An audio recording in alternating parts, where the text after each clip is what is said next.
Hi, ഇന്നൊരു dream കേക്കിൻ്റെ order ആയിരുന്നു കേട്ടോ. നമ്മൾ ഷുഗർ സിറപ്പിലേക്ക് ചോക്ലേറ്റ് ഗനാഷ് മിക്സ് ചെയ്ത് മാറ്റി വെക്കുന്നുണ്ട്. വിപ്പിംഗ് ക്രീമിലേക്ക് ചോക്ലേറ്റ് ഗനാഷ് മിക്സ് ചെയ്തിട്ട് എടുക്കാം. അത് നമുക്കൊരു പൈപ്പിംഗ് ബാഗിലാക്കി കഴിഞ്ഞാൽ നമുക്ക് പെട്ടെന്ന് തന്നെ ഫിനിഷ് ചെയ്തെടുക്കാൻ എളുപ്പമായിരിക്കും കേട്ടോ.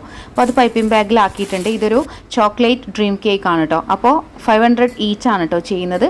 അപ്പോൾ ഷുഗർ സിറപ്പ് വെച്ച് നമ്മൾ നല്ല രീതിയിൽ ഒന്ന് വെറ്റ് ചെയ്തതിന് ശേഷം ക്രീം വെച്ച് കൊടുക്കുന്നുണ്ട്. ഒരു സ്പൂൺ ഉപയോഗിച്ച് നല്ലോണം ഒന്ന് ലെവൽ ചെയ്ത് കൊടുക്കുക. ഒരു ഹാഫ് ആൻ അവർ നമ്മൾ ഫ്രിഡ്ജിൽ വെച്ചിട്ട് എടുത്തതിന് ശേഷം മാത്രമാണ് നമ്മൾ ഈ ഒരു ചോക്ലേറ്റ് ഗനാഷ് ഒന്ന് ഒഴിച്ചു കൊടുക്കുന്നത് കേട്ടോ. എന്നിട്ട് ചോക്ലേറ്റ് ഗനാഷ് ഒഴിച്ചതിന് ശേഷം നമ്മൾ ഒരു ഹാഫ് ആൻ അവർ ഫ്രിഡ്ജിൽ വെച്ചെടുക്കുക.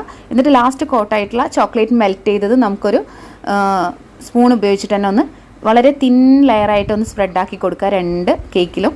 അതിനുശേഷം നമുക്ക് ഇതിലേക്ക് ഒരു കുറച്ച് കൊക്കോ പൗഡർ ഒന്ന് സ്പ്രെഡാക്കി കൊടുക്കുക അരിപ്പയിലിട്ടിട്ട്.